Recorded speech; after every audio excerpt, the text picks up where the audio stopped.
Bismillahirrahmanirrahim. Alhamdulillah wassalatu wassalamu ala rasulillah amma ba'd. Fassalamu alaikum warahmatullahi wabarakatuh. Mga minamahal ni Allah, mga kapatid sa pananampalatayang Islam, at sa yugtong ito ay matatalakay natin ang saloobin ng isang Muslim sa kanyang sarili. Naniniwala ang isang Muslim na ang kaligayahan niya sa mundong ito at kabilang buhay ay nakasalalay sa pagdisiplina niya sa kanyang sarili at paglilinis nito sa mga kasalanan. Nagsabi si Allah sa banal ng Quran, chapter 91, verse 9 hanggang 19, nagtagumpay na nga ang sinumang naglinis nito, ibig sabihin sa kanyang sarili o kaluluwa, sa kasalanan. At nabigo na nga ang sinumang nagpaparumi nito. Sinabi niya sa banal na Quran, chapter 103, verse 1 hanggang 3, sumpa man sa panahon, tunay na ang tao ay nasa kapahamakan, maliban sa mga sumampalataya at gumawa ng mga matutuwid at nagpapayuhan na sumunod sa katotohanan at nagpayuhan na magtiis. Nagsabi naman ng sugo ni Allah sallallahu alaihi wasallam, ang lahat ng mga tagasunod ko ay papasok sa paraiso, maliban sa umayaw. May nagsabi, sino po naman ang aayaw? Sugo ni Allah. Sinabi niya, ang sinumang tumalima sa akin ay papasok sa paraiso, at ang sinumang sumuway sa akin ay umayaw na nga. Isinilasay ito ni Imam Bukhari. At ganoon din, naniniwala rin ang isang Muslim na ang naglilinis at ang nagpapadalisay sa sarili o kaluluwa sa kasalanan ay ang pananampalataya lamang, at na ang nagpaparumi at gumagawang tiwali sa sarili ay ang kawalan ng pananampalataya at ang mga pagsuway. Nagsabi si Allah sa banal na Quran, chapter 11, verse 114, isagawa mo ang pagdarasal sa dalawang dulo ng maghapon at sa isang bahagi ng gabi. Tunay na ang mga gawang mabuti ay nag-aalis sa mga gawang masasama. Nagsabi pa siya sa banal na Quran, chapter 83, verse 14, abay hindi, bagkus ay bumalot sa mga puso nila ang mga kasalanang pinanggagawa nila noon. Alang-alang dito ay kumikilos palagi ang isang Muslim sa pagdidisiplina ng sarili niya at paglilinis nito sa kasalanan. Kaya naman, pinagpupunyagian niya ang sarili niya na gumawa ng kabutihan at lumayo sa kasamaan sa gabi't araw. Tinutuos niya ito sa bawat sandali, o di kaya'y kinukwenta ito. Inuudyukan niya ito sa paggawa ng mabubuti at inihimok niya ito na tumatalima o tumalima. Ibinabaling niya rin ito palayo sa kasamaan at katiwalian. At dahil doon, ay sinusunod niya ang mga sumusunod na hakbang. Una, ang pagbabalik loob. Ay ibig sabihin, ang pagbabalik loob ay ang pagtalikod sa lahat ng kasalanan at pagsuway. Ang pagsisisi sa bawat nagdaang kasalanan. At ang pagtitika o pagpupursigi na hindi na manunumbalik sa kasalanan sa hinaharap. Nagsabi si Allah sa banal na Quran, chapter 66, verse 8, o mga sumampalataya, magbalik loob kayo kay Allah ng may tapat na pagsisisi. Baka ang Panginoon ninyo ay magtakip sa inyo sa mga gawaing masasama ninyo at magpapasok sa inyo sa mga hardin na dumadaloy mula sa ilalim ng mga ito ang mga ilog. Ayon naman sa sinabi ng sugo ni Allah sallallahu alaihi wasallam, tunay na si Allah ay nag-aabot ng kanyang kamay niya sa gabi upang makapagsisisi ang nakagawa ng masama sa araw.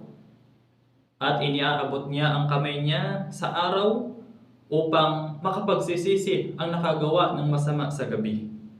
Ginagawa niya ito hanggang sa bago sumikat ang araw sa kanluran nito. Itinala ito ni Imam Muslim. Pangalawa, ang pagsasaalang-alang.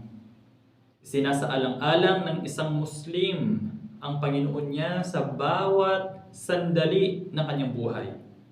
Dahil nalalaman niya na si Allah ay nakamasid sa kanya at nakakaalam sa lihim niya at sa inihahayag niya. At sa pamamagitan niyon, ang kaluluwa ay nakatitiyak sa pagpansin ni Allah dito.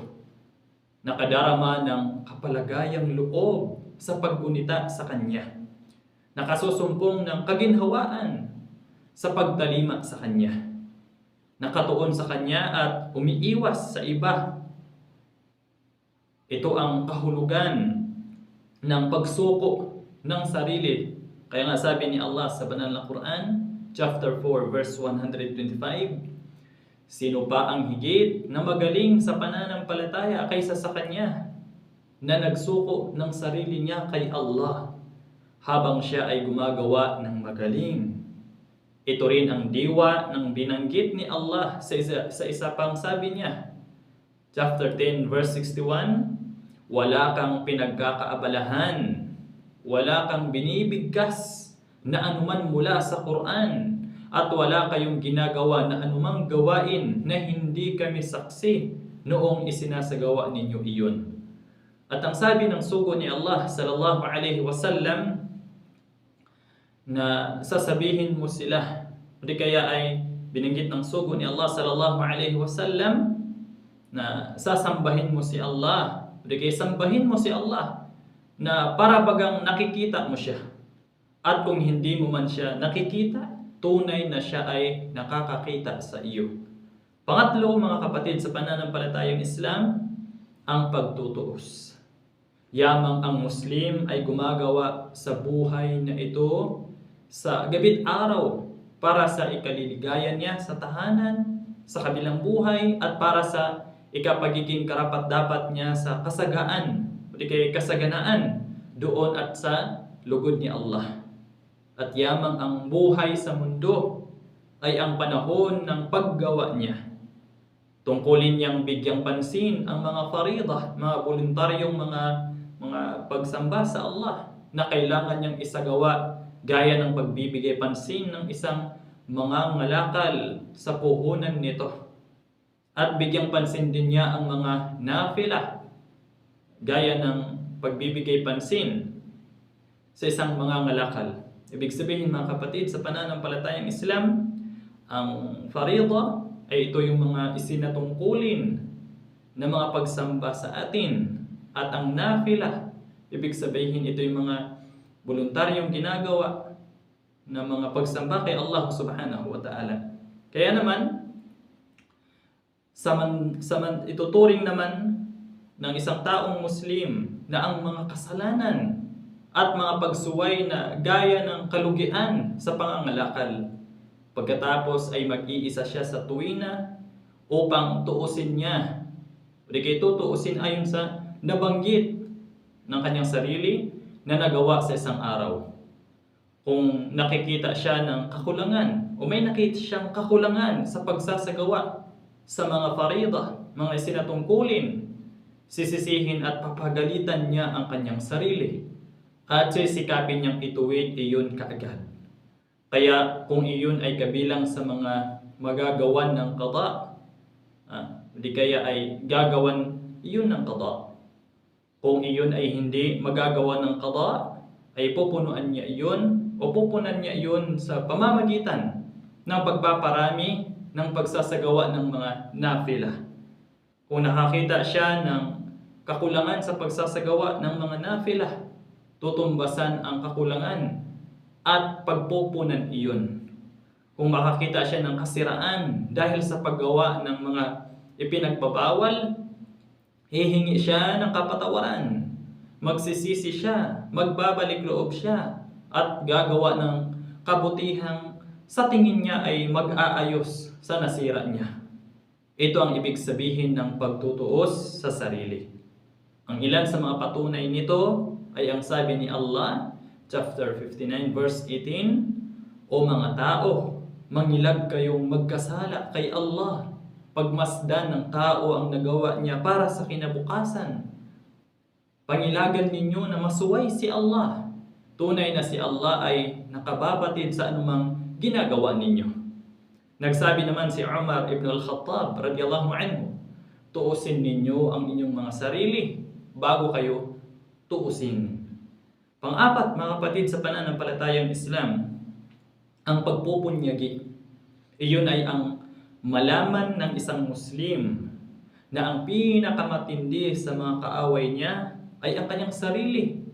At ito ay likas na mahiligin sa masama at palaiwas sa mabuti at palautos sa paggawa ng masama. Naiibigan nito ang kaginhawaan at nahahalina ito sa mga hilig na masama kahit paman nagmumula sa mga ito ang kasawian nito. Kaya kapag natalos ng isang Muslim iyon, pagpupunyagian niya ang kanyang sarili na gumawa ng mga mabuti at layuan ang mga masasama. Nagsabi si Allah sa banal na Quran, chapter 29 verse 69, ang mga nakibaka alang-alang sa amin ay talagang papatnubayan nga namin sila sa aming mga landas.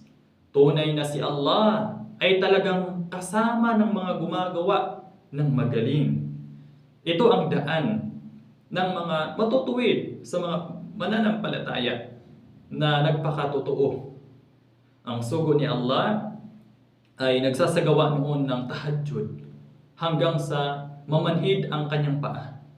Kaya tinanong siya hinggil doon at sinabi ng sugo ni Allah, hindi ko ba iibigin na ako ay maging isang lingkod na mapagpasalamat o mapagpasalamat kay Allah?